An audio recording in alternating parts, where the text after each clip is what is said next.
I'd like to call the meeting to order. The Board of Leavenworth County Commissioners. I'd like to invite everyone to stand for the pledge. I pledge allegiance to the flag of the United States of America and to the republic for which it stands, one nation, under God, indivisible, with liberty and justice for all. I'd like to start with a moment of silence. Please remember our country and our local governments today.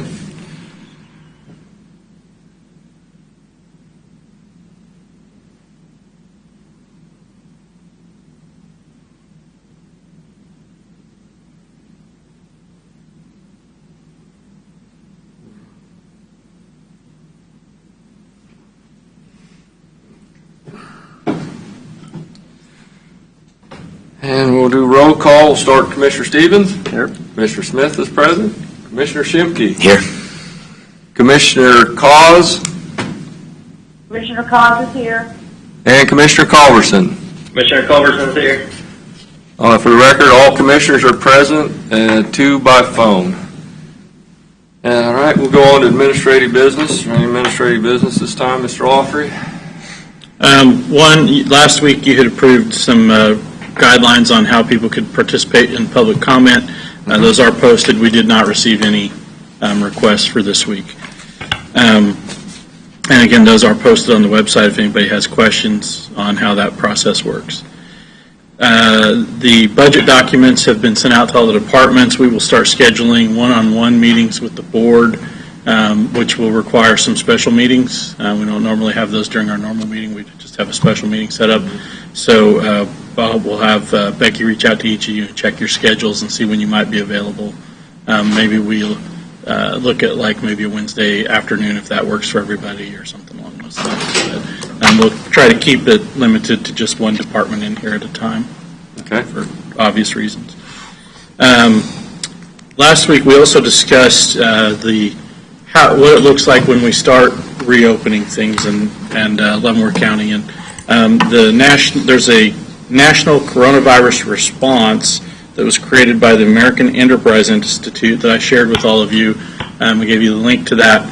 But what we discussed last week and still is true this week is that the challenges that we have still in front of us before we can move to the phase 2, which is the slow reopening, is that we still need to have adequate testing for all citizens who have any symptoms so they can be tested to see where they're at with that. And then we need to have 14 days of declining new cases. So the county health officer and I are in daily contact discussing this. Yesterday afternoon, we did get some good news that we are able to increase the number of testing that we can submit through KU Med Center. So I think that will help along with check one of those boxes that we were looking at. And then I believe our numbers are starting to trend down. We are going to look at excluding the prisoners at the Lansing Correctional Facility because they are not community spread. They're obviously not out in the community. So once we get those numbers updated and we start looking at it, if we get towards that 14 days or we're getting close, we'll start discussing what the next phase looks like. Now, obviously, as long as the state has a mandatory stay-at-home order, that will be in effect regardless of what our numbers here look like. So next week, towards getting closer to the end of our week, we will, depending on what the governor has done at that point, we will look at potentially having a special meeting here to discuss what the next step is. If it looks like the state's going to allow the statewide order to expire on the 3rd, we want to make sure that we have our next phase put in place before then. So that'll be towards the end of next week once we see real numbers, and we don't want to get too far out and ahead of that. I do have a question for you on that. I know there's some mention of that Leavenworth County would track what the Core 4 decision making would be, and whether an adjacent county, say the numbers were falling in Leavenworth County, but in an adjacent county they were not or hadn't reached the 14-day mark, that would impact our decision here. Can you kind of outline your thinking on that? Well, I think we have to look at what's going on next door to us because it's literally right across the street in some cases. However, that doesn't mean that similar to what we're doing with our case count at the Lansing Correctional Facility. We have to take into consideration where those cases are, because a lot of the cases, like in Wyandotte County, are in one, right now, are in a single point. They're in one of the living facilities over there. So similar to us, that's not necessarily community spread. It's being spread in that tight community, but that's not going out to the rest of the community. So we would have to look at those numbers as well. If they were blowing up over there, then there's obviously, we would want to be very careful about reopening here. But if they're trending downwards as well, I think that I don't want to say the Core 4 necessarily, but I think the Kansas side of the Core 4 is going to be pretty much in lockstep on those things. So just on top of that, it did make me think, there's a large amount of our employment that obviously occurs outside of Leavenworth County, right? So that would be some of the concern. There's a lot of residents from Leavenworth that would be going to one of those adjacent counties. Now, if those counties are still at stay-at-home orders and those businesses haven't opened back up, you would think that would be impacted, because again, if they can't go to work, then they're not leaving Leavenworth County to go to Johnson County and then bring it back. So does how could that maybe weigh into that decision, provided things in Leavenworth are stable, I guess would be my... I think if Wyandotte or Johnson County was still on the uptick and not coming, not on the downwards side of this, then we would have to be very careful about reopening our county. But if we're all, let's just say we're a few days ahead of them on the 14 days of dropping new cases, then we would want to sync up with them. We wouldn't want to create confusion where our order changes just a couple of days before theirs if it looked like we were all going to be within 2 to 3 days. But if they're saying they wanted to stay closed, let's say 3 more weeks, and we're not seeing those numbers, that's a conversation we'd have to have. I can't tell you that we would not follow suit, but it would be harder for us to follow suit if our numbers were not supportive of that. Similar to what Douglas County's at right now. Obviously they border Johnson County and Wyandotte County and us, and their numbers aren't anywhere near what ours were, so they have to take it. Each county is going to have to, as we start reopening, I think each county is going to have to take into consideration their neighboring counties, but more specifically what's happening within our counties. And then, just to be clear, because I know we've had a lot of questions about this, is that while our ruling was initially for this week, the state supersedes any ruling that was made locally to May 3rd. So even if there was a county, say at Douglas, they likely, even if they wanted to, couldn't reopen before May 3rd. Right, and that's the other thing I said we have to look at is what's the state doing. Right. If the state extends the order, then it really is kind of, it doesn't make our decision. We don't need to make a decision because we can't supersede the state's order. If the state is going to allow theirs to expire completely on the 3rd without any modification, then we need to look at that, because we're not ready to just open the doors and let every kind of activity start back up. We need to slow back into this, and that's why we have this roadmap to reopening that we intend to evaluate and follow as we reopen. And that's, again, week to week, we're going to be evaluating this almost daily right now. Daily briefings, So, right? Okay. Thank you. Now, on Friday, I have a conference call scheduled with Douglas, Johnson, Wyandotte, and Leavenworth to do some discussion on this. It's not confirmed what time it's going to be yet, but it should be in the afternoon. So if anyone who wants to sit in with me, I'll be glad to come to the courthouse to do that. What time is that? It's not being confirmed. They're looking at 1 o'clock, but not everybody's been able to confirm that they can do it at 1 o'clock. So. I have a question for our county councilor. On the the local order, as far as church gatherings and that type of thing, we currently are allowing social distancing in the big BOCC stores where, basically we have, I was in the Bonner Walmart, and there was, I'm certain, over 100 people in the Bonner Walmart. So is there a conflict if social distancing was maintained at a church? What's the difference between social distancing not being, if you maintained your social distance at a church, what's the difference between that and a BOCC store or a Walmart as far as our order? And do we have a conflict with this district court decision down in Wichita? I think you're alluding to the U.S. District Court ruling that was entered into Wichita Court, and the judge there found that there was no difference and that singling out churches was discriminatory and not allowed. So should that be taken into consideration when we reauthorize our order? I would suggest that you confer with your health department director on that.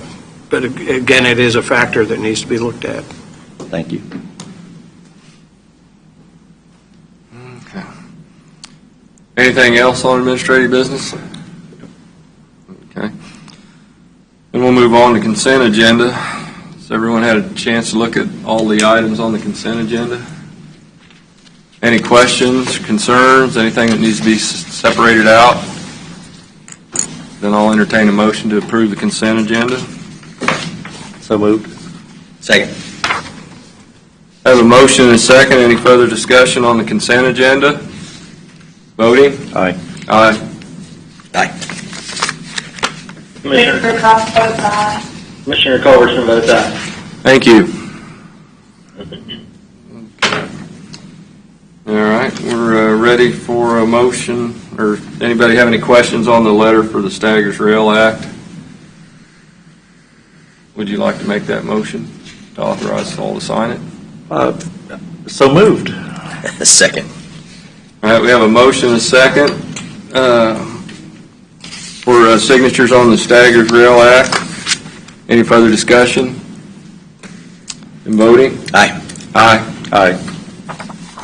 Commissioner Cox votes aye. Commissioner Culberson votes aye. All right, thank you. On letter of support for the USD 458 letter to send to KDOT in support of funding for a road improvement or intersection improvement. Anyone have any discussion on that? I did visit with the superintendent and one of the school board members, and I visited with the mayor of Linwood. And while there's a big controversy about where the school is going to be located, but they are of the understanding now that that is a school board decision. That's not a county commission decision. It is not. And we are I think one thing that is helpful is that the school district is willing to support the traffic light study at 158th and K32. And so we need to work together as a community on some of these things. And we're simply going to be reinforcing their decision, and it's totally their decision. It's not our decision. And I understand the concerns of people in Linwood, but you need to address that with the school board. Right.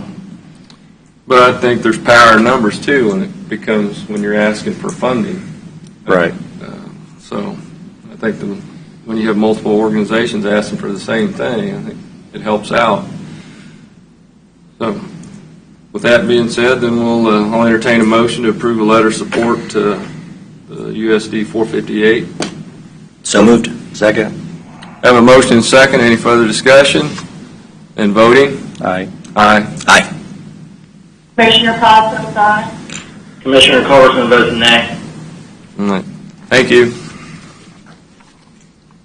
All right. Now, we have a letter of support to get our funding for the CARE Act funding. Has everybody had a chance to look at the letters? Any concerns on any of the language in it? No, the language looks great. I got a lot of concerns. Yes, sir, I do too. Or No, wouldn't we language looks send in a great. letter? Right. Well, I think we all have, I think honestly, the concerns are what's going on in our country, how we're spending all this amazing amount of money that is on our kids, our grandkids, and our great-grandkids, and on as far as you can even imagine, and not even recording the vote in Congress. I did express that to Congressman Watkins' office. I was pretty disappointed that, the railroaders are essential, and workers at Walmart are essential, and we have the people that are building the roads are essential. I feel like the Congress is essential, that they be there to take their votes. And so I guess, we do have concerns, but we do want the fair appropriation of money for Leavenworth County. Right. So, anyone else have any comments on the CARE Act funding letters. Then I'll entertain a motion. So moved. Second. Have a motion and a second. Any further discussion? Then voting? Aye. Aye. Aye. Commissioner Cobb votes aye. Commissioner Culberson votes aye. All right. Thank you. We would like to try to get those out today because my understanding is the state is discussing it today on how they're going to allocate the funds that they receive from the federal government that are earmarked for counties, but the state gets to choose how to divvy it up. So are we scanning them in and sending them virtually? We're going to do as much as we can to get it to them ASAP. Okay. So probably both would be good, digital and. Yes, we'll do both. They'll obviously get a hard copy in the mail, but if we have, which we should have email contact for all of them, we will also email. All of our signatures are on it, right? Just need to get it, signed. Commissioner Cos, will you be able to come in and sign that today? I will be there very shortly after the meeting adjourns. Okay, thank you. I do have one concern that we probably should all be contacting our legislators on. The tornado relief bill. I'm trying to work with them to get unanimous consent on it when they come back into session to go ahead and push that through. And Okay. Senator Braun is working. Right. And talked to several of them. We have some people that have foundations and are going to end up having to pay taxes, where we could. We've been down that road. And we've done as much as we can on our end, but we need them to. Apparently there's no controversy. Apparently there's no opposition, but it's one of those deals that there's all these other issues like Medicaid expansion, and that is just kind of, it could end up just getting ditched for no reason. So I think if we can visit with our representatives and encourage them to work together on this one, this ought to be bipartisan. I mean, it's kind of a no-brainer, Bill. I mean, I can't believe it won't pass. But I hope it doesn't have to get attached to something else to pass. Well, I think if they start doing that, it won't go anywhere. Right. It should stand alone. But, okay. Well, I've reached out to everybody.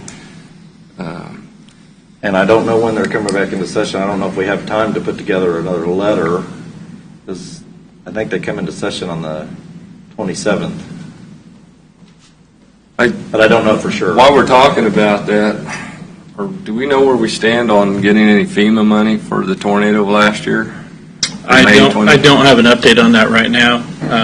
I can reach out to our emergency management coordinator and ask him if he has any additional information. Was it about 11 months since it happened? Right. We figured it would be about 18 months to get reimbursement, but I will reach out and see if we have any kind of an update. And if we have time and the legislature is not going to come back into session, maybe next week we could put together a letter to reiterate our. I think we could probably copy the one we sent them the first time Yeah. around and just send it a we second could. time. We actually could. Change the date. Reminder at the top. With that, we wouldn't even need the board action. We would just send them a copy of the first one saying, hey, remember this. Maybe with a cover sheet from you or something. Right. And then put a self-addressed stamped envelope, they can send our check to us. But that's all right. Okay. Make sure it's a UPS label with a tracking number. And we don't want the checks in the mail story. Okay. All right, next on would be the removal of the mental health question on the August ballot. We received a request from the Mental Health Task Force in evaluating what's going on currently with folks who are maybe on furlough or layoff and everything else that's going on. They believe that it's just not appropriate to be asking for additional funding at this time. So they asked that the Board of County Commissioners consider removing the question we had previously agreed to put on the ballot in August. They've asked that we consider removing that from the ballot in August. Okay. Commissioner Cos, you have anything to add to that? No, that was when the executive committee kind of got together and had the discussion. It felt that it was as was in the letter, that, you know, we need to always look at what's in the best interest of the county as a whole. Okay. I was kind of curious, and maybe it's more of a question for Keith, but the type of organization that the Guidance Center is, were they, eligible for any of this funding? I mean, you just think about how many entities are so dependent upon, in this case, I mean, it's county funding, but also there's a lot of private sector funding that occurs, and I think everybody has to realize that private sector funding, charitable donations are going to be probably at record lows. I mean, that's a pretty good assumption, and what all the downstream implications to that are. So I didn't know if the Guidance Center was even eligible for any of those things, but I got to thinking about how concerning it is knowing they already operate at $1 million deficit. They could very well be operating at a $2 million or $3 million deficit, unfortunately, based on a lot of what's going on. So This is Commissioner Cos. Yes, they are eligible and have applied for all of the funding that they're eligible to apply for. Okay. Well, that's good Good to deal. know. All right, then, if there's no further discussion on that, would you like to make that motion, Commissioner Cos? Sure, Commissioner Cos, I move that the question on the ballot for the mental health initiative be removed from the ballot. Excuse me, Mr. Chairman, members of the commission, particularly Commissioner Cos, if I could interrupt just for a moment, would you be willing to amend your motion to state that Resolution 2020-8 be repealed? That would basically remove the issue from the ballot and would officially take that resolution out of play. So moved. Second. Commissioner Cos, so moved. Second. I have a motion and a second. Any further discussion? Voting? Aye. Aye. Aye. Commissioner Cos votes aye. Commissioner Culberson votes aye. All right, thank you. All right. Now we're ready for Crystal. Planning and zoning.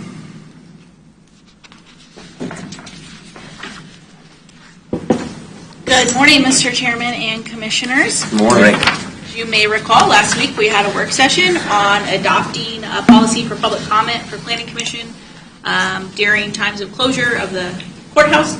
I've brought that policy back exactly as it was in the work session. We are looking at, if we are able to get this approved today, Planning Commission will not be able to meet on May 13th because we still have notification requirements. However, we should be able to get it done May 20th. Okay. So get that moving with this policy. I recommend approval of this policy. Of course, I'll answer any questions that you may have. Now, you said May 20th? Yeah. Okay, and that'll start you, what did we quit on, the April 8th one? So we haven't had a meeting since, I think, March 10th or March 11th. So everything you had on April 8th would be on the 20th? Yes. Okay. Well, you had a pretty full agenda that night, I believe. Yeah, I think we'll end up with 8 or 9 cases on the May meeting, but we don't want to okay. back those up into June and then have. Right, okay. So, you said it because of the public notice. If we get it done today, the soonest you could have a meeting would be May 20th. Yeah, if we're going to hold it to the Wednesday, which I think is easiest. Okay. So just a quick question, and maybe this is my more optimistic outlook. If things are starting to normalize 30 days from now, and we get to a place where gatherings are acceptable with social distancing being acknowledged and no gatherings more than some number, I'm assuming we would still operate within those, and then anybody that would exceed that could potentially participate this way as well. Yeah. As an option. Right. These are extraordinary policies, I guess. Right. That they would only come into play while the courthouse is closed, and certain restrictions are put in place with social gatherings. But as those restrictions are lifted or relaxed, I should say, then we would follow the same guidelines. Okay. I thought we had said that, just confirming. But Okay. Yep. So, okay, any other questions of Crystal on this policy? Then I'll entertain a motion. I'll make a motion to approve the public comment policy for the Planning Commission during courthouse closure as presented. Second. Have a motion and a second. Any further discussion? Voting. Aye. Aye. Aye. Commissioner Cos votes aye. Commissioner Culberson votes aye. Okay, now that was on the, what about the stuff that requires the public hearings at our level? When will we start doing them again? So a lot of the items that don't require public hearing, those will obviously come forward like a normal agenda item. Anything that they do approve that would require public hearing or something that we've tabled, let's say, we believe that the policy that we adopted last week or the week before, I don't recall, would also address that to allow us to conduct a public hearing, and similarly we would use the same format as you're approving for the Planning Commission. Okay, so the items that were for April 8th, some of them are going to require a public hearing at our level, correct? I'm not sure that they do. We know that obviously we have one outstanding that was tabled and then tabled again, but I'm not sure that any of the other ones coming forward require a public hearing at this level. Is that correct? Yeah, assuming that the Planning Commission adopts a recommendation of staff unanimously, and there's not a protest petition, then we would be able to put it on the consent agenda. And Okay. approve it. Okay, so we have streamlined it a little bit.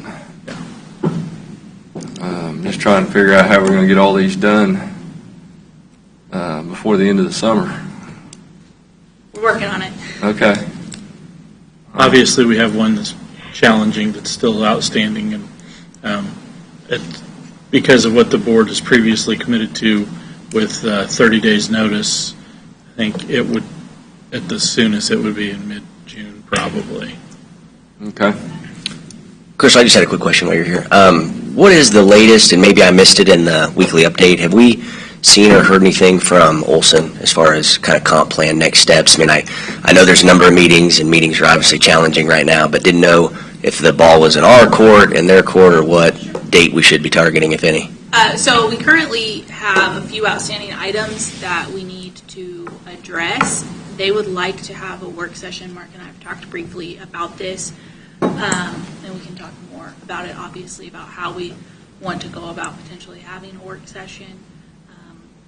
Obviously, with the courthouse being closed, the consultants aren't going to be here, but we are nearing the end of it. We just have a few items, like I said, they need to wrap up so that we can present to you a complete, to the Planning Commission and then to this board, a completed document. So, I mean, if they're open to it and we think we could be successful, I don't know why we couldn't do like a Zoom type application and still stream it and have them up on the big screen and Right. have that dialogue that way versus them in person. I don't know that that's required.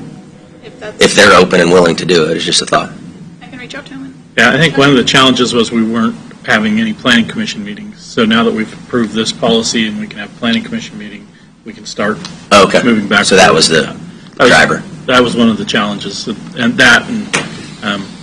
we also felt like there would be public engagement as part of that process, or there would be a desire for public engagement. So we wanted to make sure we had the ability to accommodate that. Okay. Thank you. You're welcome.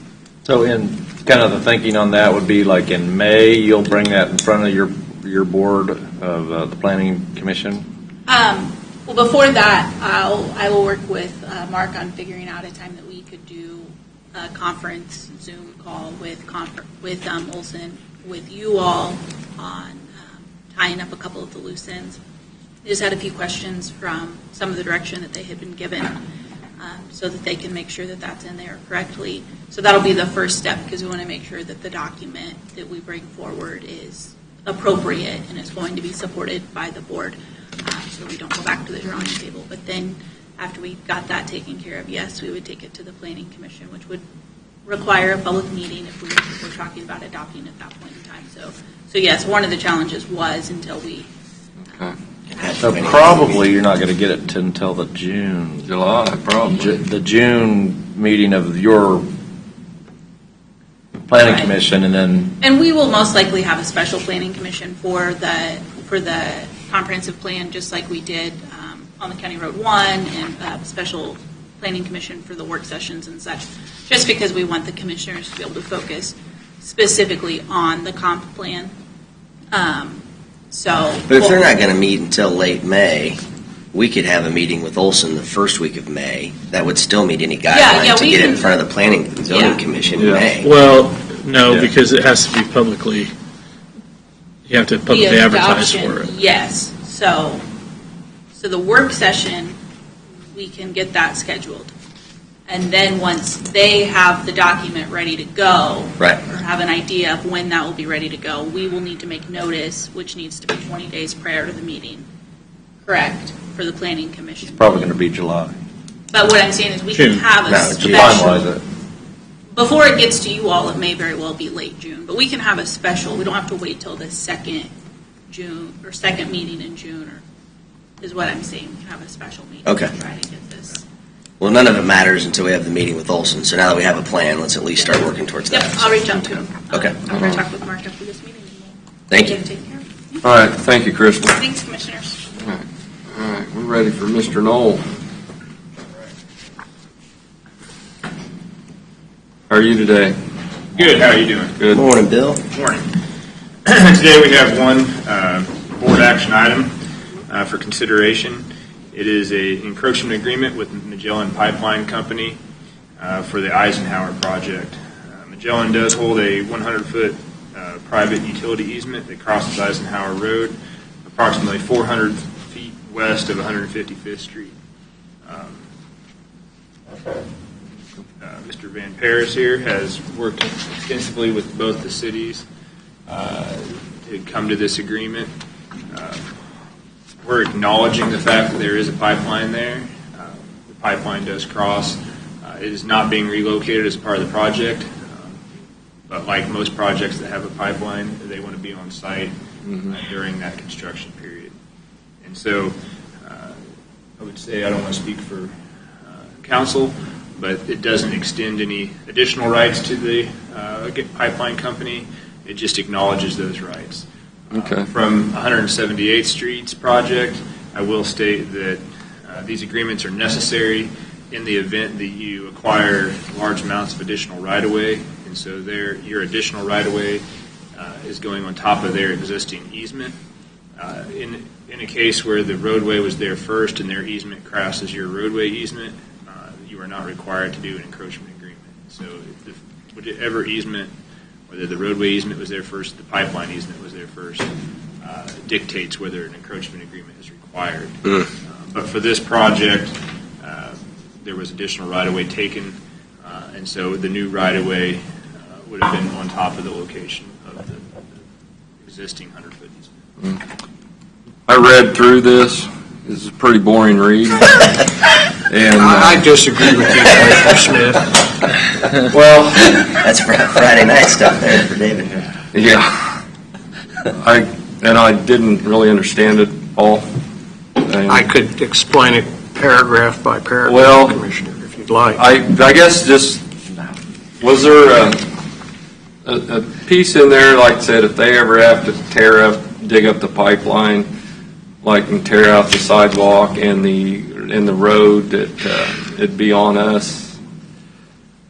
Mr. Chairman, members of the commission, and all jesting aside, this agreement has been negotiated at length. I'd like to compliment Magellan for their willingness to entertain this agreement and the professionalism with which they've discharged their duties on this and due diligence. As Mr. Knoll stated, Magellan has a senior easement with respect to the affected additional right-of-way for the Eisenhower project, which means they have priority and certain rights which must be respected.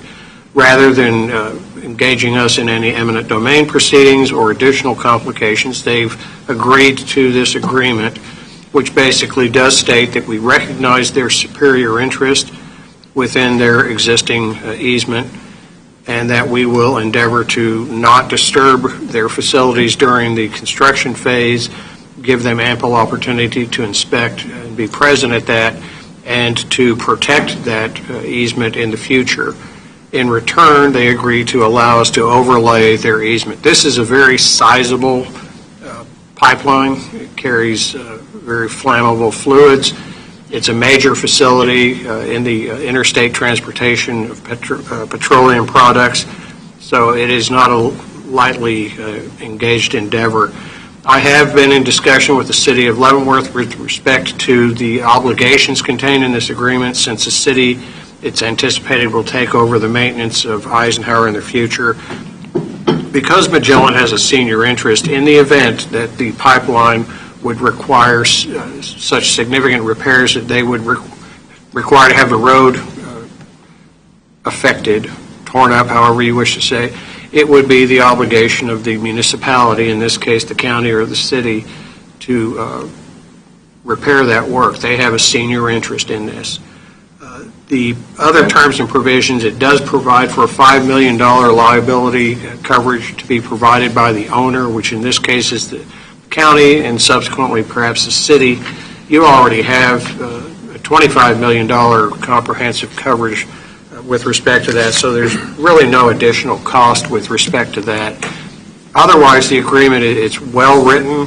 I have to compliment Magellan for providing the format for it. It does not create any unusual obligations on the part of either the county or the city in the future. It does not expand Magellan's easements rights. It merely facilitates moving forward with the Eisenhower project. That's what I thought, but I wasn't sure. But thank you. And I was just going to add to Commissioner Culberson.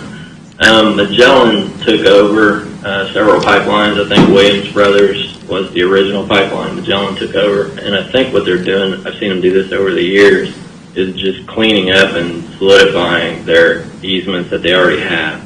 Okay. For instance, when Leavenworth Water took over Fort Leavenworth Water, they didn't get a lot of the easements that came with the original water lines where they lay.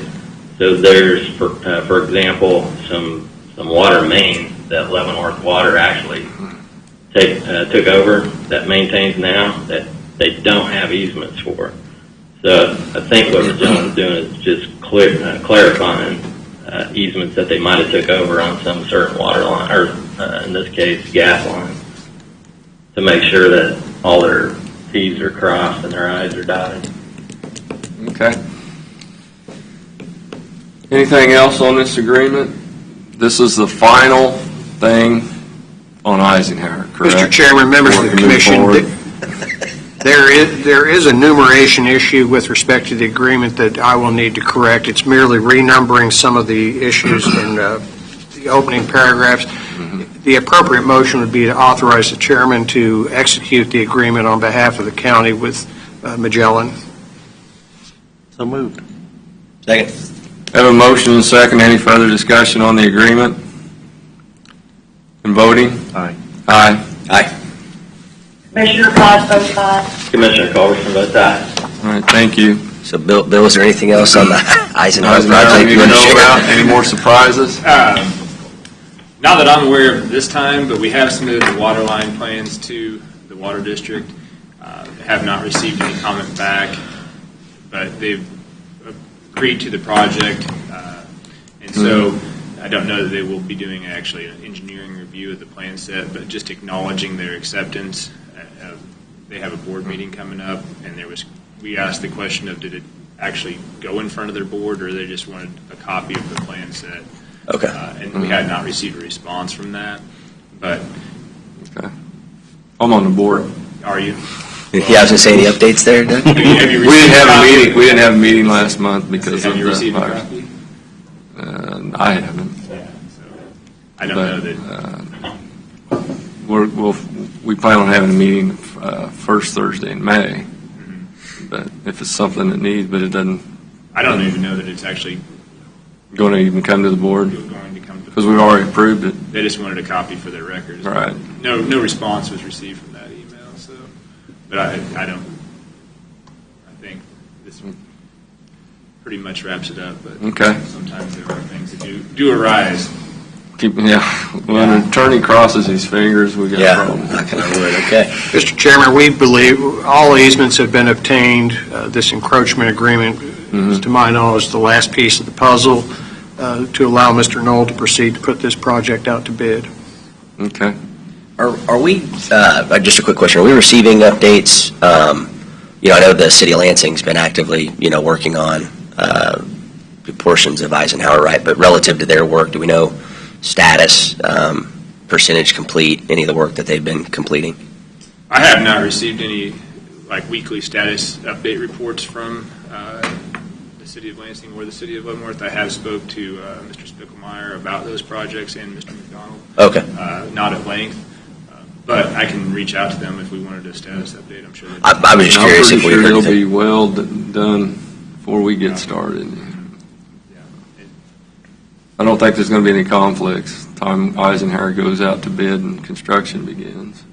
Well, I just know once upon a time we were talking about coordination of efforts, Yeah. right? Because again, we can create several months of discomfort for travelers or less time for Right. discomfort of travelers. So But I think the I know how good we discussions can be at were that communicating, if so- they're going to bid it this spring or something is what I think Yeah. the concern was. I I think think that- now we're past Okay.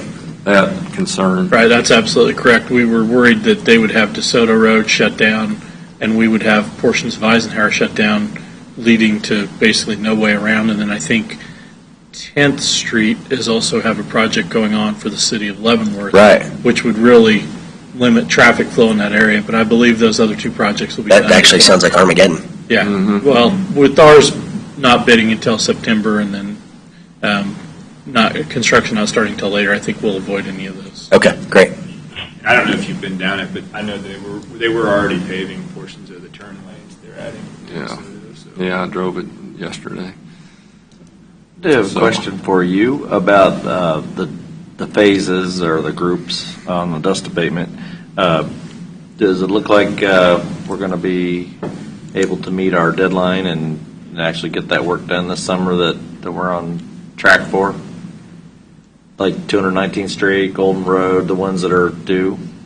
You're talking about Group 3? Yeah, So we sent out the Group 3 schedule last week. I did see that. And so, And by the way, I appreciate what you're doing as far as showing us those things. yeah, trying to get everybody on the same page. It's a full intention. We've put as much pressure on AT&T to accommodate that. I know that they had come in last October and spoke to you guys or made some assurances that it would be done 120 days. 120 days. And so, Probably about a, so I think we're probably, Did you We're on take that 7 bet? months now. I think. I did not. yeah, so I think we're on the 120-day period currently. But they are putting 3 contractors out there in that Group 3. And Bettis is committed to getting that work done. And so I'm as confident as we can be at this point, but we've got to continue the process and continue to track it on a weekly basis to make sure that we're seeing the progress that we need to see. And so it is our intention to make sure that we can do anything that we can to facilitate that work being completed.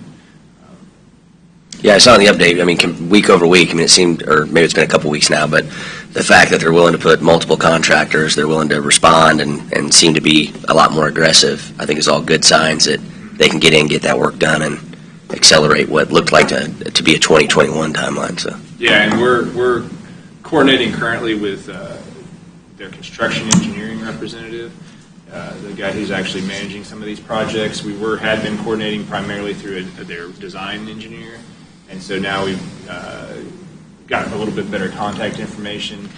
We've shared that contact information directly with McEnany and Bettis so that they can coordinate their efforts directly with AT&T to follow them up more closely on the schedules of the other groups. And so we're very hopeful that this thing will continue to progress. I mean, I think it's progressed nicely over the last 6 weeks since I've been on board, and I think that if it continues on this way, we're looking at finishing those.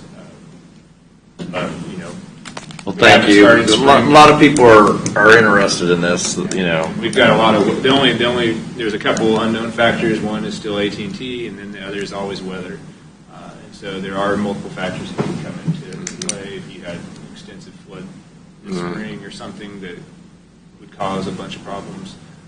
But Well, hopefully, so far Hopefully the not. coronavirus hasn't slowed this problem. right, and hopefully we won't have any tornado cleanup with the Public Works Yeah, there's- Department this year. I don't know about everybody else, but I've had a lot of feedback just, again, because there's so much less traffic, you know, how many of these infrastructure-related projects should be trying to ramp up and move quicker, and that's obviously a balancing act as far as availability and project priority and everything else, because you'd love for a lot of that stuff to be completed. Why there's so much less traffic, but understanding very difficult times for all, regardless of industry. So.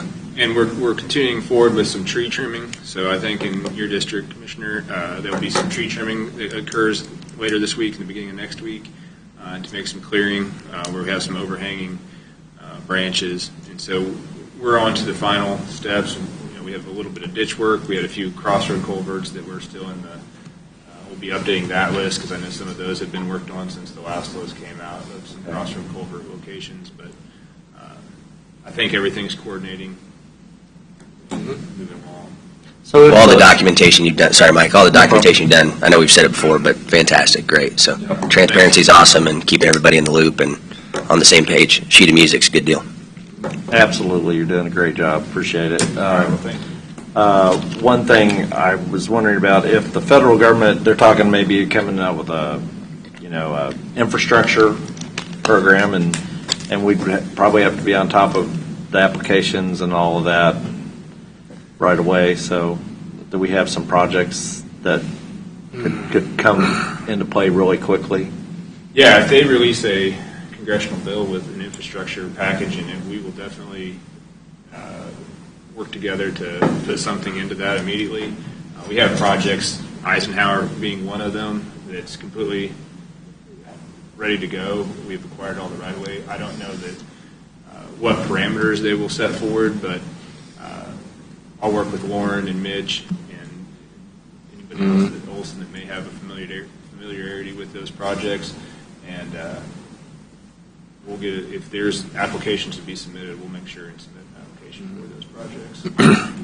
It'd be a good time to have some shovel-ready projects on the shelf. That's why it's so important to get these things designed and on the shelf, like County Road 30, Commissioner Culverson. Is he still? Yep, I had it on mute there. All right. Now, like I said, if we really need like County Road 30 shovel-ready on the shelf in case there is federal or state money that comes available. Absolutely. It's a county route, and it'd be eligible for that type of funding. We have two major roadways that are fully designed. One requires a little bit of updating, I think, but we're working on that. Then we have 3 or 4 bridges in addition to E58 that would be designed and ready to go as well. So. Yep. And County Route 30, the borings were completed, so I don't know if you guys saw in your reports the boring information, but they did not hit significant rock ledges that couldn't be dug. And so that design does not need to be changed. And so that project will quickly become south end. Ready to be used for an application process. Okay. Very good. Great. I really figured they'd hit a lot more rock. But anyways. Considered it all diggable.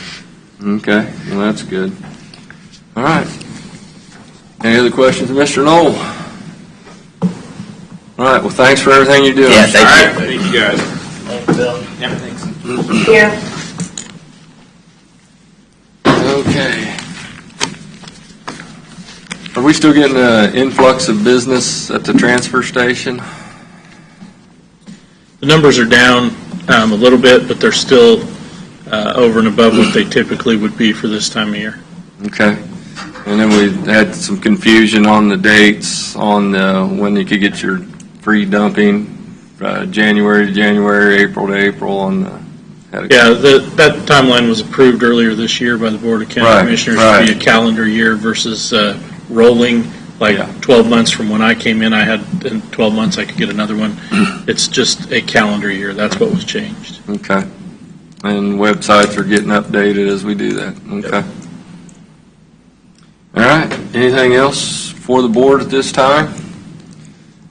And does anybody, if we get this conference call set up, does anyone want to set in on it Friday? I'll come to the courthouse to do it. If not, Yeah, I mean, I'd happily join, if not even here remotely. Okay. All right. If they send the call detail. That will require, if there's 3, that will require a Right. public Like I said, it's just if someone, just one other commissioner. And so So, Do you want to keep it to just to 2, or do you want to? I have to be. Open it, well, unless we had a. No, I don't think that Okay, we would- conversation was intended to be No. part of that's why it was the mayor of each community. yeah. So I think you'd want to clarify that with. Well, I think they've usually done that even at the state level where they've only invited, one from each municipality probably to avoid all Okay, things. well then what about the county administrator then? I will be here and All right. available. And if one other commissioner is available at that time, I think that would be. Are you going to be there, Chad? Huh? You going to be there, Chad? I mean, unless somebody else is real passionate, I'm happy to join it. I just said I might do it virtually versus in person. Okay. but All right, Unless somebody All else right. is really wanting to be on it. that's fine. Okay, and I don't know the time yet, it's not been confirmed. Right. Okay, and let's see, what else I had, that's about it. All right, well, then I'll entertain a motion to adjourn. I do have one thing Okay. for you. All right. If anybody's interested, Jamie Lawson and Connie Putoff have established a fund that's called COVID-19 Business Relief, and it's through the First State Bank and Trust in Tonganoxie. And if anybody wants to contribute to that fund, they're going to try to use that to benefit and help local businesses in the Tonganoxie area. Okay. Get through this time. And I know there's a few other, I know DeSoto has similar thing, and I think in Baser, although I don't know if it's really a fund, but there's some informal things Okay. going on. But this is a COVID-19 Business Relief Fund, and you can make a contribution at the First State Bank. Okay, and don't forget the Good Shepherd Thrift Store in Tonganoxie, they do accept food donations and stuff, One more thing I had. and money. Mark, I know we've talked about between, the concerns that the treasurer has shared in regards to transactions and traffic and conversations with the clerk relative to our budget, and I realize we have limitations as far as tools to track the impact at the county level and within the city's real time, which is frustrating, to say the least. But based on any of the associations we subscribe to, or do we have any feel of whether or not they're estimating this to be a 20% impact, 30% impact on, funds collected, whether that's sales tax, whether it's, there's all kinds of delinquencies. We got, lots of businesses that may not open back up. We'll see what happens with the second round of funding, but obviously that's not a 10 or 20% impact. That's a full impact, the remainder of the year, right? So I realize there's a lot of moving pieces and parts, but, I'm a big fan of trends and, God knows that's all we've been talking about is modeling. I'd love to see some modeling specific to the finances of kind of where we're at, because I think there's, some cities out there, clearly I'm focused on it at the county, but, what that shortfall is anticipated to be, and you have to plan for that shortfall. If funds become available, that's great, but plan for the shortfalls though they're not going to be here, and what a $6 or $12 million impact could have at the county, or what a $2 or $4 million impact could have at one of these cities. That's pretty monumental, but if we can't get a feel for it yet. Well, like we've mentioned before, the challenge with forecasting any of that is you have to have some statistical data to utilize for forecasting.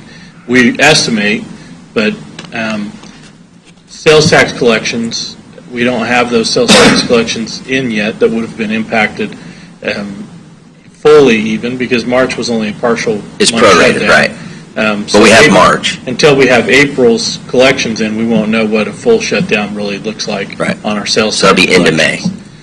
Property taxes, that's, we're already past the point where we received our first half of the property tax collections, so we don't know what delinquencies might look like.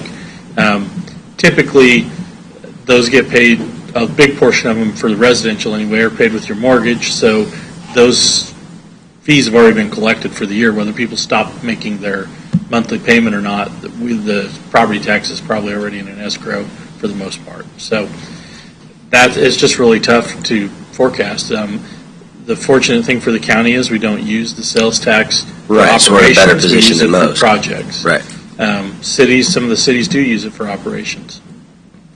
So they might see a much bigger hit or impact on their operating budgets. budget, yeah. Which I think is why you see like the Olathes that did the furloughs immediately, even before they knew what it might look like. They started furloughing employees because they knew there's going to be some kind of a hit. But I don't have a good feel.